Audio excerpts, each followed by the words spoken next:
নমস্কাৰ বন্ধু বান্ধৱীসকল, আপোনালোক সকলোকে মোৰ ইউটিউব চেনেল আছামিজ বাস্তু নলেজ চেনেলটোলৈ স্বাগতম জনাইছোঁ। বন্ধু বান্ধৱীসকল, এইবাৰ অসমীয়া কেলেণ্ডাৰ মতে কাতি মাহৰ পূৰ্ণিমা অৰ্থাৎ 2025 চনৰ ৰাস পূৰ্ণিমা 5 নৱেম্বৰ বুধবাৰে পৰিছে। এইবাৰ কাতি মাহৰ পূৰ্ণিমা বহুত মহত্বপূৰ্ণ দিন হিচাপে পৰিগণিত হৈছে।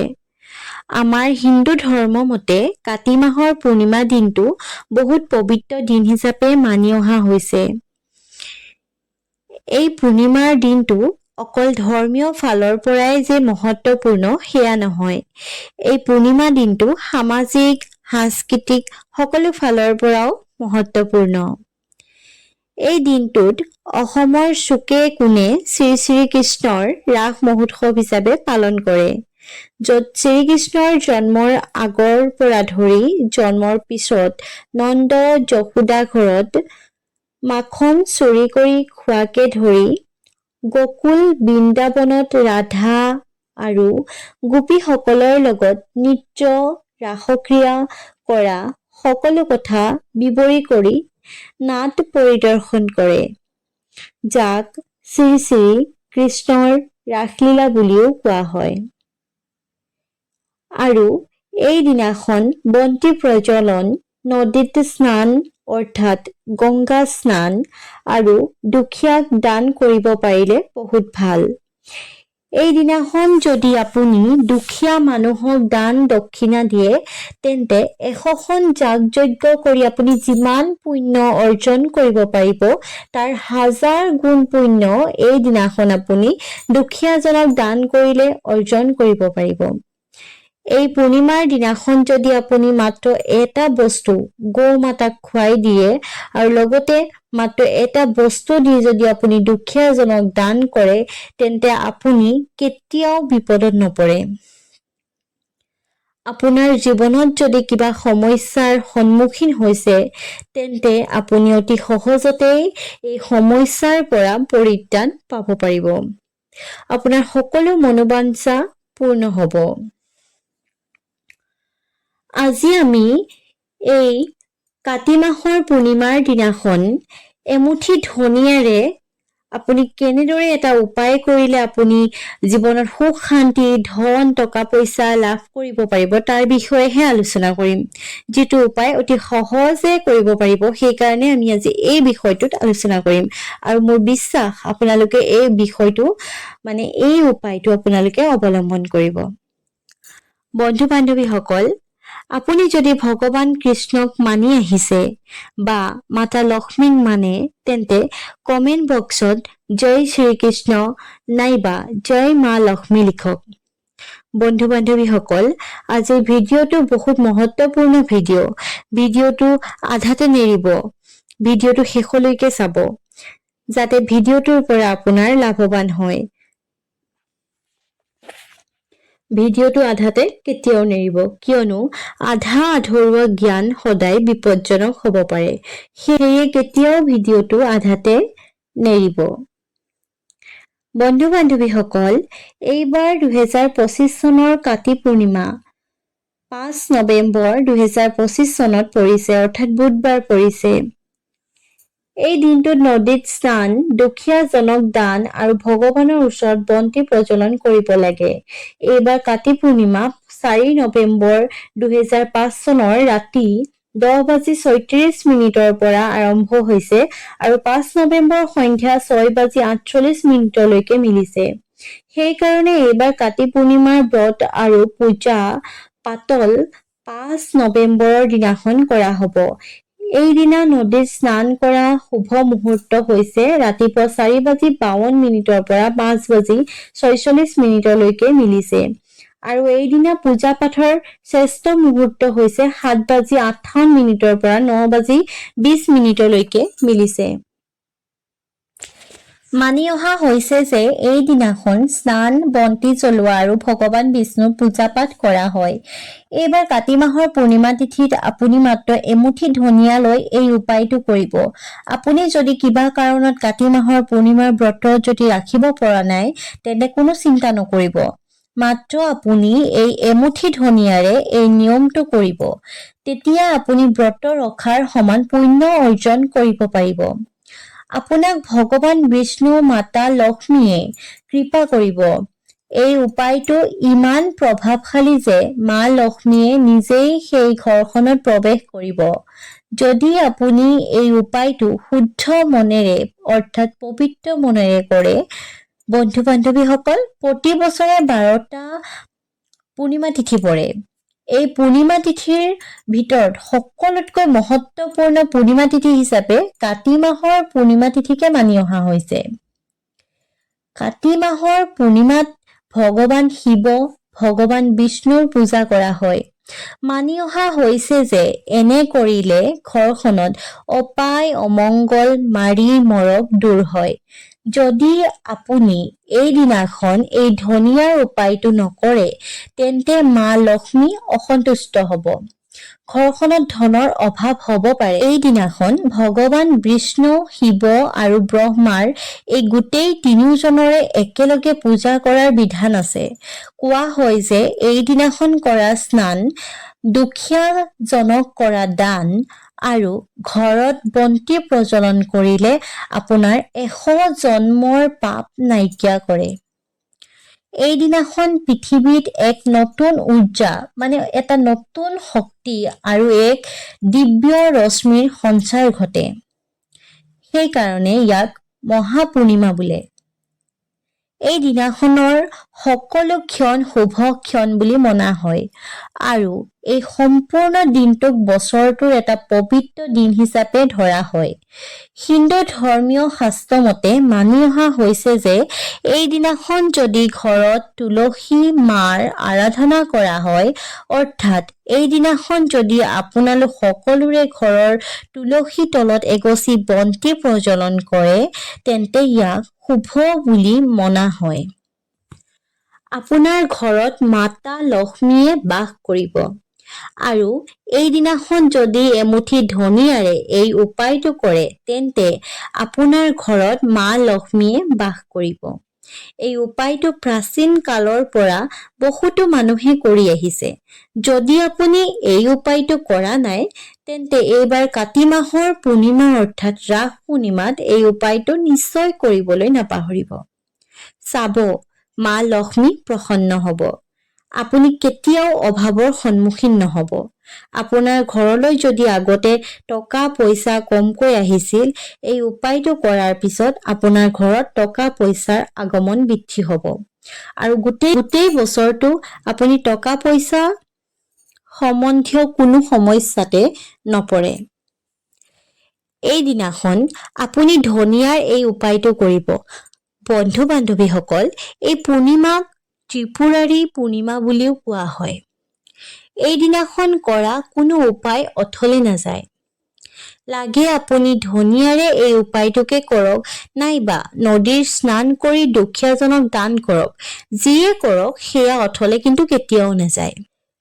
যদি আপুনি এমুঠি ধনিয়াৰে এই উপায়টো কৰে, তেন্তে আপোনাৰ ঘৰৰ পৰা দুখ, কষ্ট, টকা পইচাৰ অভাৱ অনাটন সদায়ৰ বাবে দূৰ হ'ব আৰু আপোনাৰ ভাগ্য উদয় হ'ব। বন্ধু-বান্ধৱীসকল, আপুনি এটা কথা হয়তো নাজানে যে ভগৱান বিষ্ণু আৰু মাতা লক্ষ্মীক আপুনি যিমান পূজা বা দ্ৰব্য দি আৰাধনা নকৰক কিয়, তেওঁলোক কেতিয়াও প্ৰসন্ন নহয়, যদিহে আপুনি শুদ্ধ মনেৰে তেওঁলোকক পূজা আৰাধনা নকৰে। সেয়েহে বন্ধু-বান্ধৱীসকল, যদি আপুনি সেইদিনাখন ভগৱান বিষ্ণু আৰু মাতা পাৰ্বতীৰ নামত ব্ৰত যদি ৰাখিব নোৱাৰে, কোনো কথা নাই। মাত্ৰ এই উপায়টো কৰিব নাপাহৰিব। আপুনি কাতি পূৰ্ণিমা দিনা ভগৱান বিষ্ণু আৰু মাতা লক্ষ্মীক শ্ৰদ্ধা আৰু ভক্তিৰে শুকান ধনিয়া অৰ্পণ কৰিব। এনে কৰিলে আপোনাৰ জীৱনৰ অন্ধকাৰ নাইকিয়া হ'ব। ঘৰত সুখ শান্তিৰ কিৰণে পোহৰাই তুলিব। যদি আপুনি এই ভিডিঅ'টো চাই থাকোতে মনতে যদি সংকল্প লয় যে এইবাৰ কাতি পূৰ্ণিমাত এই কামভাগ আপুনি কৰিম বুলি যদি মনতে ভাবে, তেন্তে এইবাৰ কাতি পূৰ্ণিমাৰ পিছৰ পৰাই আপোনাৰ দুৰ্ভাগ্যৰ অন্ত পৰিব। আৰু যি বন্ধু-বান্ধৱীয়ে এই ভিডিঅ'টো শেষলৈকে চাই এটা লাইক, এটা কমেণ্ট কৰে, তেওঁৰ জীৱনৰ পৰা ৰাহু দোষ, পিত্ত দোষ, দৰিদ্ৰতা নাইকিয়া হ'ব। গতিকে বন্ধু-বান্ধৱীসকল, আপোনালোকে কমেণ্টত জয় মা লক্ষ্মী নাইবা জয় শ্ৰীৰাম নাইবা জয় শ্ৰীকৃষ্ণ বুলি লিখিব পাৰে। বন্ধু-বান্ধৱীসকল, এই ধনিয়া উপায়টো কৰিলে ভগৱান বিষ্ণু আৰু মাতা লক্ষ্মীৰ আশীৰ্বাদ কেনেকৈ পাব পাৰি তাকো আপোনালোকক মই অলপ কৈছোঁ, আপোনালোকে মন দি শুনক। বন্ধু-বান্ধৱীসকল, ধনিয়াৰ ডাইৰেক্ট সম্বন্ধ ধন আৰু সমৃদ্ধিৰ লগত জড়িত আছে। দ্বিতীয়টো কাৰণ হ'ল ধনিয়াত মাতা লক্ষ্মীৰ দিব্য শক্তিৰ প্ৰৱেশ আছে। শাস্ত্ৰত কৈছে যে যদি আপুনি মাতা লক্ষ্মী আৰু বিষ্ণুৰ পূজাত ধনিয়া অৰ্পণ কৰে তেন্তে ধৰি ল'ব সেই পূজা শীঘ্ৰে সম্পন্ন হ'ব। ভগৱান বিষ্ণু আৰু মাতা লক্ষ্মী সন্তুষ্ট হ'ব। যদি আপুনি কাতি মাহৰ পূৰ্ণিমাৰ দিনা সম্পূৰ্ণ বিধি-বিধান, ৰীতি-নীতিৰে এই উপায়টো কৰে তেন্তে আপোনাৰ ভাগ্য উদয় হ'ব, মাতা লক্ষ্মী প্ৰসন্ন হ'ব। আপুনি জীৱনত যি কাৰ্য কৰে সকলোতে সফল হ'ব। বন্ধু-বান্ধৱীসকল, বিশ্বাস কৰক, যদি আপুনি এই উপায়টো মই কোৱা ধৰণে কৰে তেন্তে আপোনাৰ ঘৰখন সুখেৰে ভৰি পৰিব। এই উপায়টো কৰাৰ পিছত আপোনাৰ ঘৰখনৰ উন্নতি হ'ব। আপোনাৰ ঘৰত মাতা লক্ষ্মীয়ে বাস কৰিব আৰু ভগৱান বিষ্ণুৰ কৃপাত আপোনাৰ ভাগ্যই সদায় আপোনাৰ লগ দিব। এইটো এনেকুৱা এটা উপায় যিটো উপায় বহুতো কোটিপতি মানুহে কাতি মাহৰ পূৰ্ণিমাৰ দিনাখন পালন কৰে।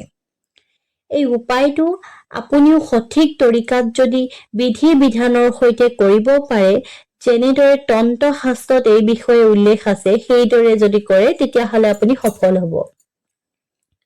যদি আপুনি এই উপায়টো কৰে তেন্তে আপোনাৰ ঘৰত ভগৱান বিষ্ণুৰ প্ৰৱেশ কৰিব।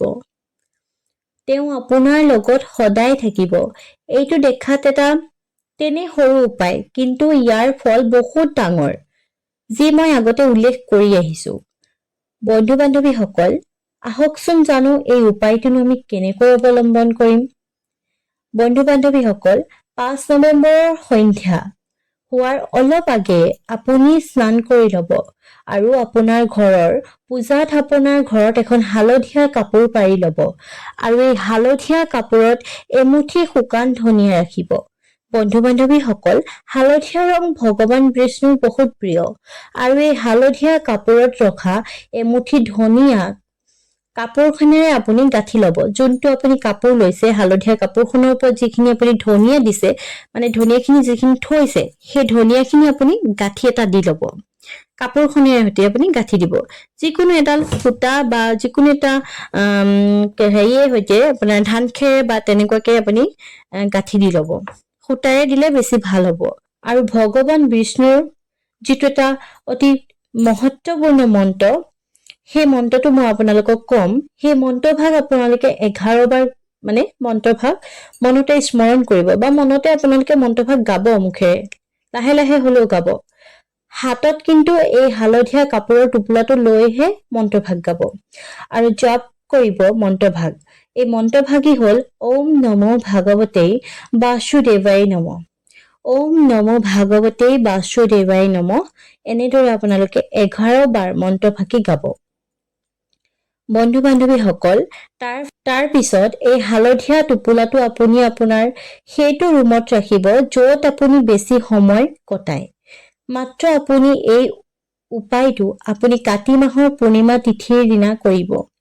বন্ধু-বান্ধৱীসকল, এটা কথা মনত ৰাখিব, এই যে হালধীয়া টোপোলাটো, সেই টোপোলাটো পিছৰ বছৰৰ কাতি মাহৰ পূৰ্ণিমাৰ তিথিৰ দিনাখনহে আপোনালোকে নদীত উটুৱাই দিব। তাৰ আগতে আপোনালোকে টোপোলাটো কেতিয়াও নুখুলিব। আৰু আকৌ সেইদৰে নতুনকৈ এই ধনিয়াৰ উপায়টো কৰিব আৰু এই টোপোলাটো আপোনালোকে সযতনে থব এই এটা বছৰ, তাৰ পিছত নদীত উটুৱাব। গতিকে এই উপায়টো আপুনি শুদ্ধ মনেৰে কৰিব। আৰু দ্বিতীয়টো উপায় হৈছে এই দিনাখন সন্ধ্যা সময়ত আপুনি লক্ষ্মী মাৰ নামত আপোনাৰ ঘৰত এগছি চাকি জ্বলাব। এটা কথা মনত ৰাখিব, এই দিনাখন যদি তুলসী গছৰ তলত চাকি জ্বলায় তেতিয়াহ'লে আপোনাৰ ঘৰত ধন সম্পত্তিৰ বৃদ্ধি হ'ব। মাতা লক্ষ্মী প্ৰসন্ন হ'ব। মাতা লক্ষ্মীয়ে কেতিয়াও আপোনাক বিপদত পৰিবলৈ নিদিয়ে। বন্ধু বান্ধৱীসকল, কাতি মাহৰ পূৰ্ণিমাৰ দিনা দুখীয়াক দান কৰিব লাগে। এই দিনাখন দান কৰা নিয়ম এতিয়াৰ নিয়ম নহয়। এই নিয়ম প্ৰাচীন কালৰ পৰাই চলি আহিছে। এই দিনা দুখীয়াক দান কৰিলে লক্ষ্মী মা প্ৰসন্ন হ'ব। ইয়াৰ মানে এই যোনটো আপোনালোকৰ দান কৰা প্ৰক্ৰিয়া, এই দিনাখন কাতি মাহৰ পূৰ্ণিমাৰ দিনাখন দান কৰা প্ৰক্ৰিয়াক লৈ প্ৰাচীন কালৰ পৰা বহুতো নীতি নিয়ম চলি আহিছে, বহুতো ৰীতি নীতি আছে, বহুতো কাহিনীও জড়িত হৈ আছে। মই বাৰু এতিয়া আপোনালোকক এইটো বিষয়ে নকওঁ, বেলেগ এটা ভিডিঅ'ত বেলেগ এদিনা এই বিষয়ে আপোনালোকৰ ওচৰলৈ লৈ আহিম।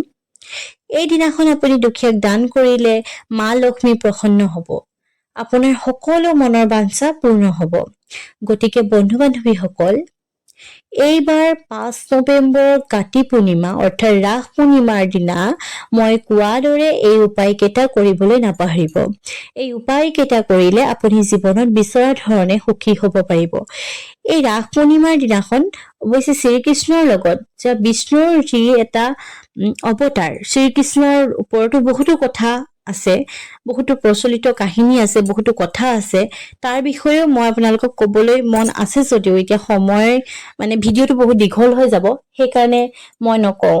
যিটো মই বেলেগ এদিনা লাগে দৰকাৰ হ'লে মই ভিডিঅ' এটা এই ওপৰত আনিম, কিন্তু আজি নকওঁ। আজি মাত্ৰ আপোনালোকে এই দিনাখন এই উপায়কেইটা কৰিব। বন্ধু বান্ধৱীসকল, ভিডিঅ'টো আৰু দীঘলীয়া নকৰোঁ। আপোনালোক যদি মোৰ চেনেলটো নতুন হয় তেন্তে প্লিজ মোৰ চেনেলটো ছাবস্ক্ৰাইব কৰি দিব, এটা লাইক কমেণ্ট কৰিব আৰু শ্বেয়াৰ কৰি দিব। এই ভিডিঅ'টো যাতে আপোনাৰ লগতে আন 10 জনেও পায়, তেওঁলোকৰো যাতে উপকাৰ হয়, তেওঁলোকো যাতে জীৱনত সফল অৰ্জন কৰিব পাৰে, সেয়ে মোৰ কামনা। আজিলৈ ভিডিঅ'টো ইমানতে সামৰিছোঁ। কাইলৈ লগ পাম এটা নতুন ভিডিঅ'ৰ সৈতে। ধন্যবাদ ভিডিঅ'টো শেষলৈকে চোৱাৰ কাৰণে।